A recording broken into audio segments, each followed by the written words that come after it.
Son las 4:27, abrimos nuestro tiempo de tertulia y por supuesto ustedes están invitados a participar en ella a través del 948 1382 00. Hoy damos la bienvenida a Javier del Castillo, a Guillermo Lorea y a Fátima Frutos. Javier, ¿qué tal estás? Bienvenido, buenas tardes. Pues muy bien, muy a gusto como siempre de estar aquí. Gracias, Javier, muchas gracias por acompañarnos y por esas buenas palabras que siempre tienes. Fátima Frutos, ¿qué tal? Bienvenida. Muchas gracias por llamarme y encantada de estar con vosotros. Gracias por tu compañía también, Fátima. Y Guillermo Lorea, ¿qué tal, Guillermo? Buenas tardes. Bueno, muy bien. Me encantó estar otra vez. También, en la tertulia. Encantado de estar otra vez con vosotros después de unos pocos meses, pero siempre es un placer volver a esta casa. Gracias, de verdad, Guillermo. Bueno, hoy sin duda alguna se ha roto cualquier guión, ¿no? En cualquier medio de comunicación con el anuncio de la renuncia del Papa. Es algo que nos ha sorprendido a todos a sus 85 años. Parece que la salud, el cansancio, la salud no le acompaña, el cansancio es una de esas razones, ¿no? Pero sin duda alguna ha sido una noticia sorprendente que ha dado la vuelta al mundo, ¿no, Javier? Ha sido la más sorprendente porque yo además me enteré muy tarde. No había cogido la radio y tal, y casi no me lo podía creer, pero en fin, después ya he visto las informaciones que han dado y en cierto modo, pues con todos los respetos, me parece que hay que aplaudirle, porque dentro de su honestidad y de su honradez intelectual y espiritual, pues él ha visto que su carga es mucho más pesada que sus fuerzas.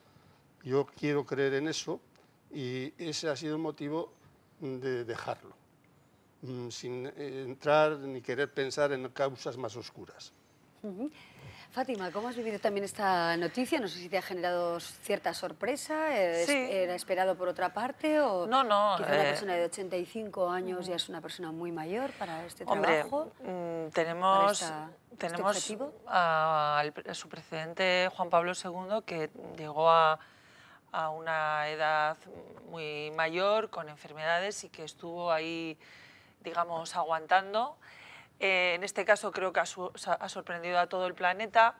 Supongo que las auténticas razones, se achaca a la salud, se habla de cansancio. Yo creo que las auténticas razones no las conoceremos en breve, las conoceremos pasado mucho tiempo. Creo que ha tenido una vida difícil en el Vaticano. Hace poco, relativamente poco tiempo, teníamos la noticia de un mayordomo arrestado, de un secretario acosado. Había documentos de altos prelados circulando que podían comprometer un poco la vida vaticana. Ha estado también el presidente del llamado Banco Vaticano, que tuvo que ser destituido, Gotti. Todas estas turbulencias yo creo que han influido y espero que la próxima línea sea una línea más transparente. Yo creo que la gente católica que sigue los pontificados creo que requiere de más transparencia y de menos opacidad también en esta institución. Guillermo, ¿cómo te has acercado a la noticia y qué supone también para ti, ¿no? Pues a mí, como a casi todo el mundo, me ha cogido de sorpresa. Yo creo que salvo algunos corrillos o unos círculos muy limitados en el Vaticano que de alguna manera podían pensar que esto se podía producir en algún momento, la inmensa mayoría de los mortales nos ha cogido pues, de esta manera, ¿no? Entonces, ¿qué ha supuesto para mí? A mí, en lo personal, me da pena, porque creo que es uno de los mayores intelectuales de Europa, Benedicto XVI, y además creo que es uno de los mejores papas de toda la historia.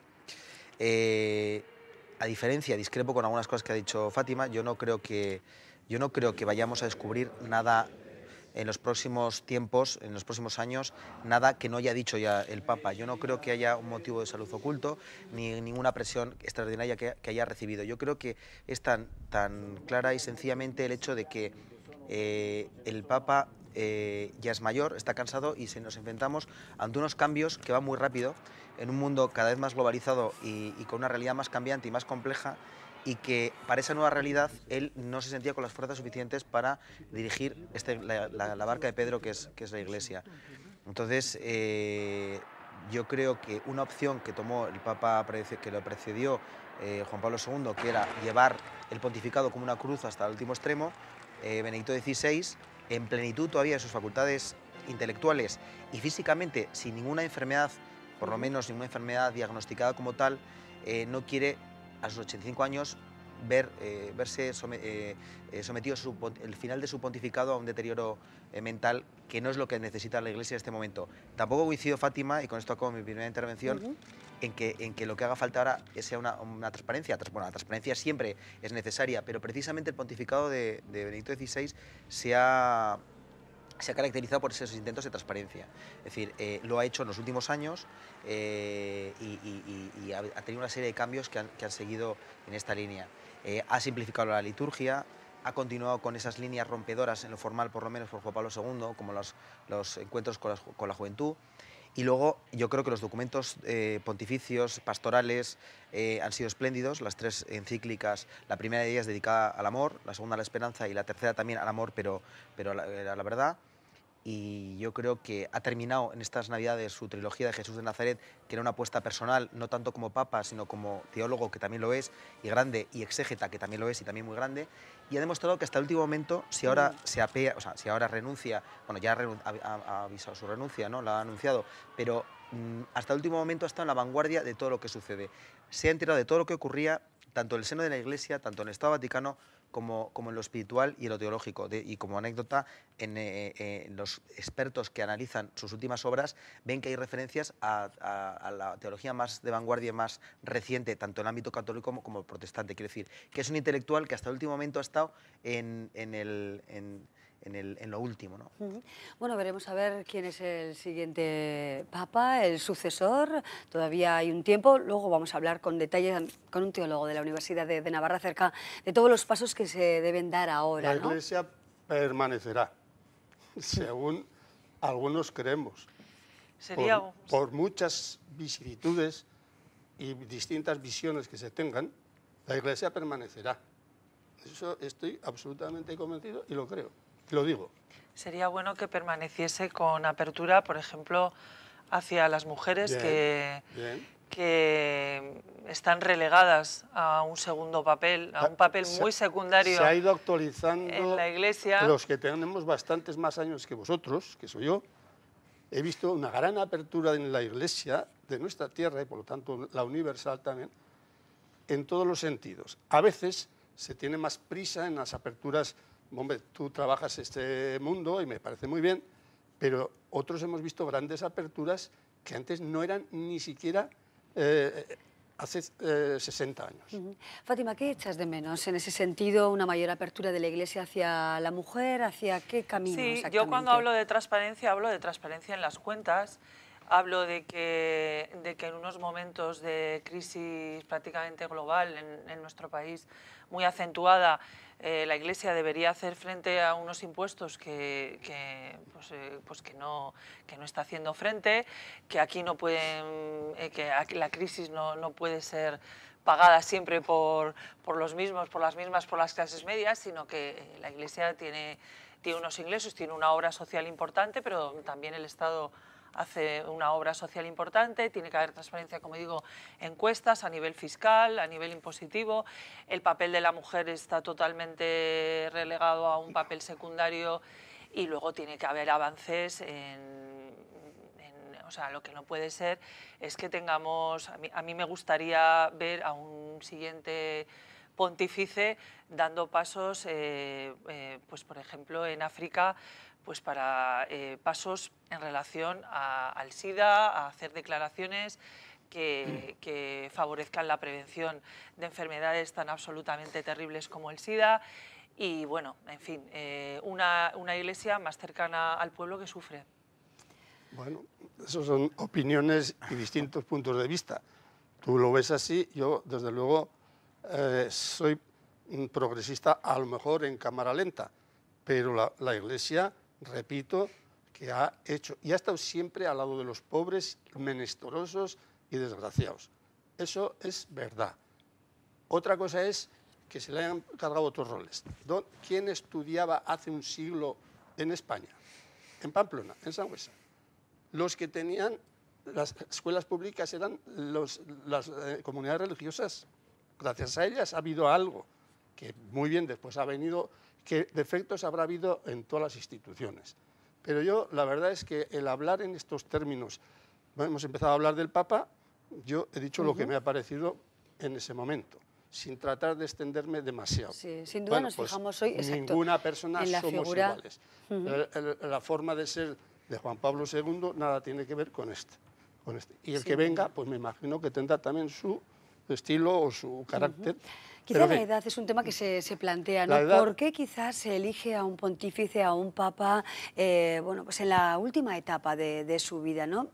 ¿Veis la posibilidad de que, bueno, pudiera ser elegido un papa más joven?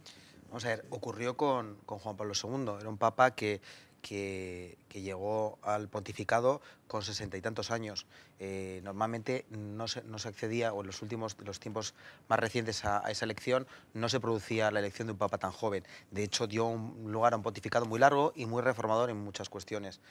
Entonces, yo creo que no es tanto una cuestión de edad, sino de momentos. Es decir, la Iglesia y el mundo tiene distintos momentos, y los que somos católicos y creyentes creemos que detrás de esa elección está el Espíritu Santo, y creemos que para cada momento se elige la persona adecuada. Cada uno cumple su función y no son todas iguales. No ha sido el pontificado de Juan Pablo II igual que el de Benedicto XVI. Y por tanto, para momentos distintos hacen falta personas distintas con carismas distintos. Entonces, quizás, pero solo quizás, ahora, y quizá por eso también ha dado un paso atrás, Benedicto XVI, haría falta quizá un papa joven, un papa que pudiera iniciar un pontificado largo, con energía sobre todo, y preparado para abordar la complejidad de este mundo actual, insisto, con cambios muy rápidos, muy dinámico, muy complejo y muy globalizado. Por lo tanto, quizá encajaría ese perfil, y digo tan solo quizá con un perfil más joven. Pero en última instancia no somos nosotros quien decidimos.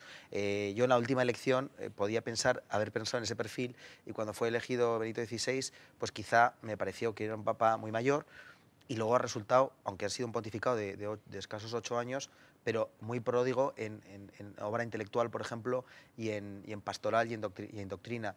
Entonces, bueno, pues hay que ser, en ese sentido, desde el punto de vista católico, uno desde fuera puede tomar la perspectiva, desde el punto de vista meramente observador, pero como católico yo creo que no hay que ser soberbio y hay que tener esa humildad y dejarlo en manos de la providencia. Bueno, cerramos este primer tema con las palabras del arzobispo de Pamplona y obispo de Tudela, y luego seguimos abordando otros asuntos de actualidad. Me ha emocionado, primero porque, claro, cuando uno tiene cariño a una persona, pues, claro, tiene que tener cariño a esa persona, pero también comprender por qué él ha dicho que renuncia al servicio que ha estado haciendo hasta ahora como sucesor de Pedro. Él ha dado todo lo que ha podido por la Iglesia y ha llegado un momento en que ya se encuentra débil. Ha vivido con esa intensidad su entrega, y al mismo tiempo ahora sabe que ya ha llegado el momento en el que debe renunciar, y lo hace con la misma disposición, con la misma que aceptó ser papa. Por tanto, yo quiero decir, gracias, Señor, porque nos has dado a este gran papa. Bueno, son las palabras del arzobispo de Pamplona, como decimos, valoración también sorprendente, ¿no?, acerca de esta decisión. Cambiamos totalmente de tema y del ámbito internacional, nos acercamos al ámbito de nuestra comunidad foral. Este fin de semana hemos conocido que, bueno, va a ser obligatorio el pago por rescate si se comete una imprudencia en la montaña. Es lo que nos contaba este fin de semana Diario de Navarra en su portada. Recordamos un grupo de coreanos que fueron rescatados recientemente, ¿verdad? Y bueno, van a tener que pagar más de 1.000 euros, 1.500 euros, si no recuerdo mal, por esta actitud. ¿Os parece algo exagerado? ¿Os parece comprensible? ¿Cómo veis de alguna manera esta decisión, Javier? A mí me parece comprensible y me parece razonable. Otra cosa es la dificultad a la hora de diagnosticar si ha habido imprudencia o no. Yo, afortunadamente, en mis años jóvenes fui montañero, pasé bastantes vicisitudes en el Pirineo, e incluso, pues, una noche nos perdimos. Algunos logramos salir hasta el pueblo y otros se quedaron allí. Y aquella, estoy hablando hace 30 años, bueno, no había rescates oficiales como hay ahora, que en definitiva los aporta la sociedad y los pagamos todos. Y yo creo que están bien llegados los rescates y bienvenidos, pero también es verdad, y los que algo conocemos el monte, bueno, pues hay ocasiones que sería más prudente pues salir o en el club montañero, en Cordada, o en grupos que solos, o incluso algunos solos. Bueno, pues yo creo que es posible que haya habido excesivos recursos en momentos que se han censurado, además. En definitiva, que haya equipo de rescate, pero que luego haya alguien que controle quiénes han de pagar y quiénes no han de pagar. Pero no porque haya un equipo de rescate nos vamos a lanzar al monte o a cualquier parte, pues así, de una manera sin pensar. Bueno, habrá que definir hasta dónde llega la imprudencia y no. Seguro que bueno, pues unas conductas ya establecidas de alguna manera, o comprobar, ¿no?, pues los partes nivológicos, comprobar la posibilidad de avalanchas, el tiempo que va a hacer, bueno, pues muchas cuestiones que un montañero sabe que tiene que conocer antes de emprender el camino, ¿no, Guillermo? Desconozco el amparo normativo que va a tener esta medida, porque no he tenido acceso, pero imagino que se estipularán una serie de condiciones objetivas, perfectamente estipuladas, y que la Administración, una vez realizado un rescate y que se ha producido un gasto público, analizará internamente si eso se debe a una temeridad. Yo entiendo que debe ser manifiesta y fuera de toda duda, y a partir de ahí iniciará un procedimiento probablemente de apremio o en vía voluntaria, que tendrá una serie de régimen de recursos y que en última instancia será revisable por la jurisdicción contenciosa administrativa, con lo cual, es decir, con eso vamos a evitar esa arbitrariedad que a Javier le da tanto miedo. Será revisable en vía interna administrativamente, recursos de reposiciones o de alzada, será revisado por parte de la Administración, por órganos superiores y en última instancia por los juzgados y tribunales, con lo cual garantizaremos que no haya una arbitrariedad a la hora de determinar si había temeridad o no, y en última instancia lo puede analizar un juez. Eso por un lado. Por otro, quería decir que a modo de ejemplo, esto no es novedoso, no es de aquí. En Francia, esto es una práctica habitual. En el sur de Francia, por ejemplo, si tú en una playa, esto ocurre hace muchísimos años, te metes con la bandera roja, con aviso de peligro, te recomiendan no entrar. Si tú entras y luego el mar te arrastra hacia el interior, como yo sé que ha ocurrido en playas del sur de Francia, te tiene que rescatar un helicóptero, luego te reclama la factura del helicóptero. Es decir, porque claro, entienden porque que si ya tú te han pero claro, aquí hay la datos, en este caso, peligrosidad, ¿no?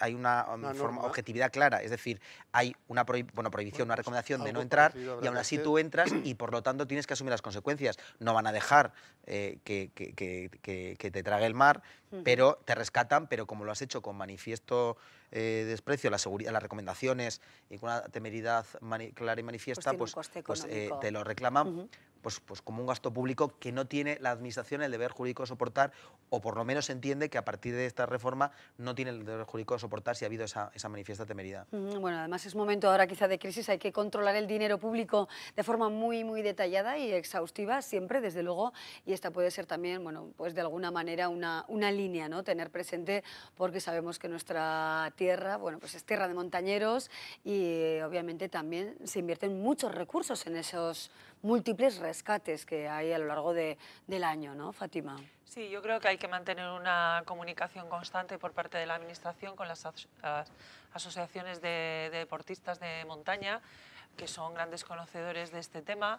Creo que tiene que estar también de primera mano con las nuevas tecnologías, los partes meteorológicos, los posibles riesgos en Internet disponibles, y desde luego creo que tiene que haber un protocolo de actuación que evalúe qué es imprudencia, qué no, en qué lugares, porque se puede dar el caso que por un afán recaudatorio todo de repente se convierta en imprudencia. Entonces, todo bien escrito y bien tipificado será más esclarecedor. Efectivamente. Bueno, son al menos dos temas que hemos abordado hoy, sin duda, del fin de... Por añadir algo, Javier. Es muy interesante el seguro. Los montañeros empezamos a tener seguro pues hace unos años, ¿no?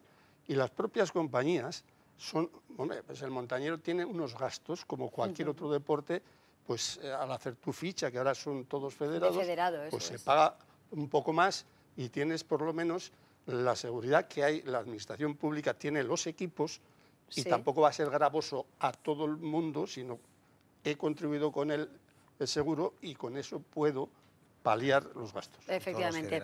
Bueno, decía el tercer tema que nos acerca de alguna manera al fin de semana, ¿no? Como es la financiación de los partidos políticos. Lo hemos dejado como último tema, pero sin duda nos puede dar para muchas tertulias, ¿no? La posibilidad de que, bueno, una empresa pueda hacer una donación a un partido, la posibilidad de que se cree, o el planteamiento que hace el señor Rubalcaba de una oficina antifraude, anticorrupción. Bueno, son ideas que van barajando los partidos políticos en un escenario muy complicado en nuestro país, en el que están surgiendo demasiados casos de supuesta corrupción o de mal uso del dinero de los partidos.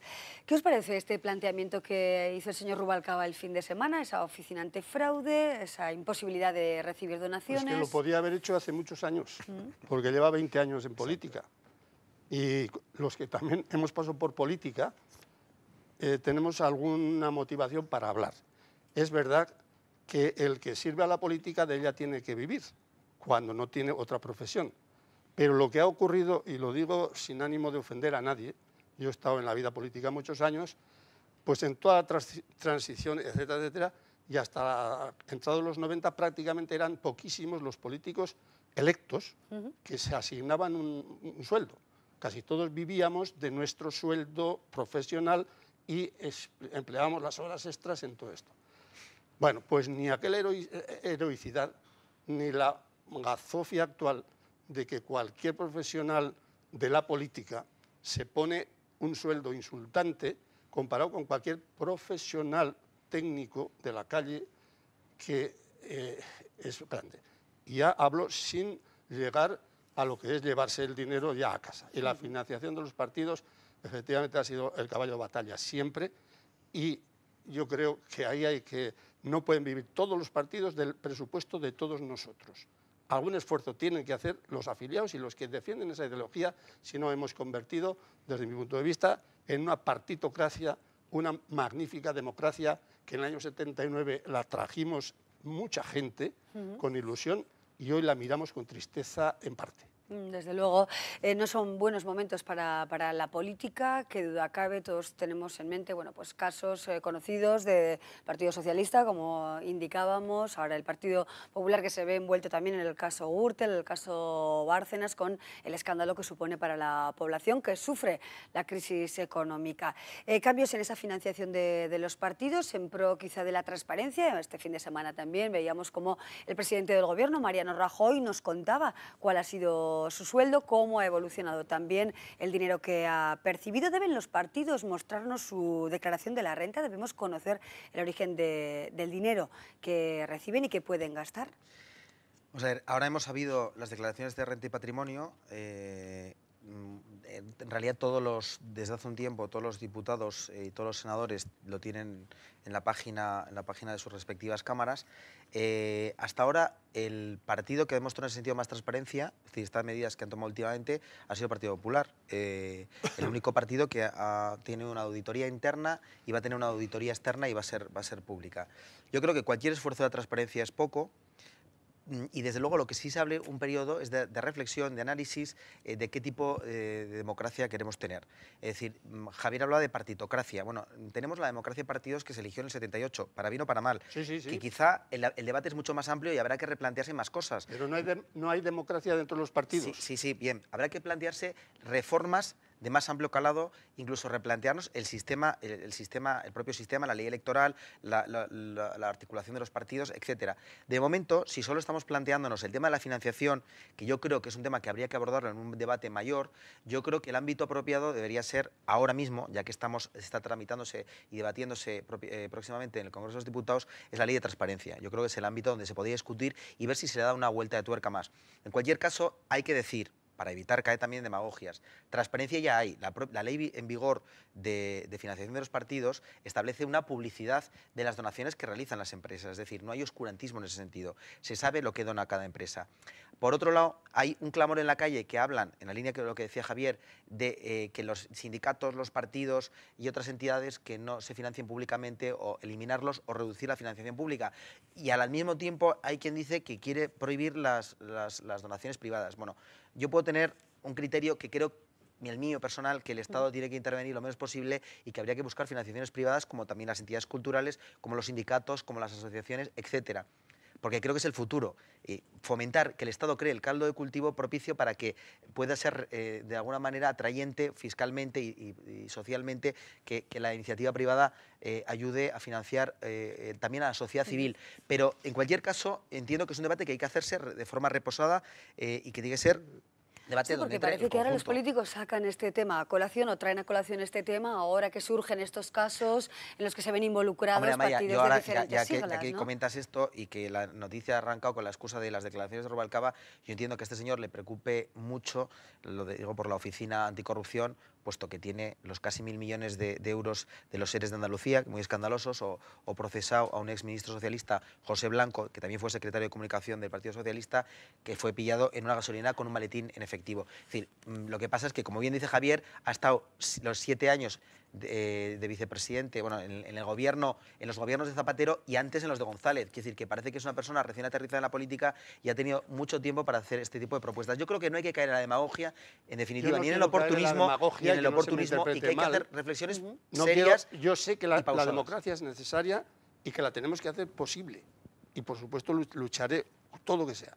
Pero de luego es un momento en que todos deben tomar buena nota, empezando por sus en este momento de crisis, hasta por revisar todos los salarios que cobran todos los cargos electos, desde el primero hasta el último. Y se puede estudiar si el modelo anglosajón, donde no hay esos límites o es mucho más flexible, no está restringido como el nuestro en las donaciones privadas, es más conveniente o no, y se puede pasar desde no poner topes a las financiaciones hasta permitir que no haya ninguna. Pero lo importante no es tanto la financiación, y con esto acaba Amaya, es importante es la transparencia que hay, tanto en las donaciones que se han hecho y que se hagan públicas, también como en las adjudicaciones públicas a las empresas, porque si se cumple la ley de contratos del Estado a rajatabla y la publicidad, no tendría por qué haber problemas al margen de donde vengan las financiaciones. Bueno, terminamos ya con una breve reflexión, Fátima. Yo como Acerca de la ciudadana, oportunidad de este planteamiento, ¿no? yo como ciudadana tengo que decir que no solo he visto al señor Rubalcaba haciendo esa propuesta que suena un poco a manida, sino que yo he tenido ocasión de leerme las 41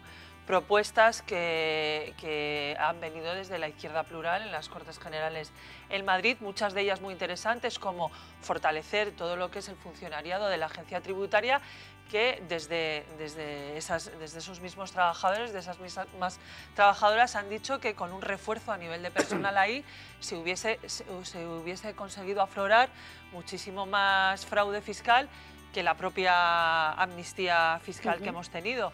Necesitamos, yo creo, una ley de transparencia que no solo englobe a los partidos políticos, sino también a sindicatos y a Casa Real, no nos olvidemos. Todo lo que sea dinero público tiene que estar transparente y luego también sería conveniente, yo como digo, hablo desde mi ciudadanía, sería conveniente el tema de reformar la ley de financiación de partidos políticos, porque no puede ser que el anonimato, en ese anonimato se escondan intereses espurios. Bueno, es que hay transparencia, lo exige la propia ley en vigor. Bueno, pues es lo que exige la ciudadanía. Hay que aplicar la ley, es que muchas veces lo que hay que hacer es aplicar la ley correctamente. A sus representantes, ¿no? Aplicar la ley. Aplíquese. Ojalá, pues aplíquese. Efectivamente, pues en este momento además en el que muchas personas se tienen que rascar desde luego el bolsillo porque no tienen casi que llevarse a la boca, ¿no? Y así hay muchísimas familias en Navarra, 52.000 personas se encuentran en paro, casi nada, y no estamos dispuestos a soportar, sin duda alguna, los comportamientos de nuestros representantes, al menos podemos criticarlos, ¿no? Independientemente, por supuesto, de las siglas. Javier del Castillo, muchísimas gracias. Muchísimas gracias. Fátima Frutos. Gracias a ti. Gracias, Guillermo Lorea. Se nos acaba el tiempo, con pena, porque seguiríamos conversando de este y otros temas. Desde luego, os invitaremos próximamente, ¿de acuerdo? Gracias por acompañarnos. Nosotros seguimos sobre ruedas.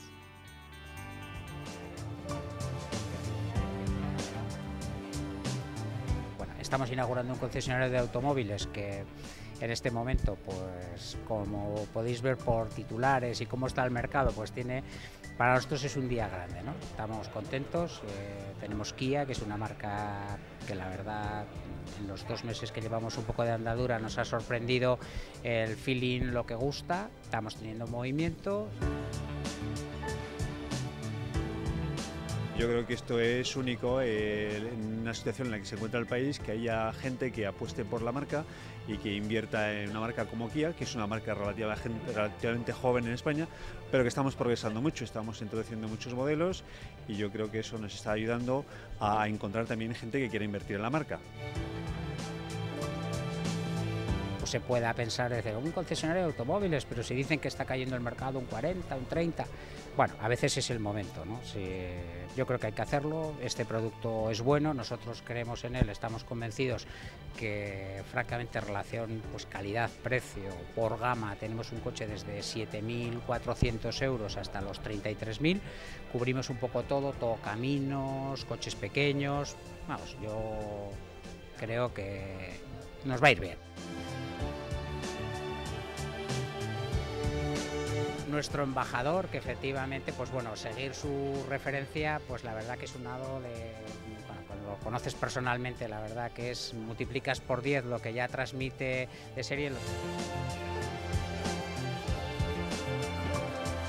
Tenemos en el resto de la comunidad pues unas buenas cuotas de mercado, tenemos ya buenos concesionarios, nos faltaba aquí en Pamplona un buen concesionario y creo que lo hemos encontrado y estamos muy satisfechos.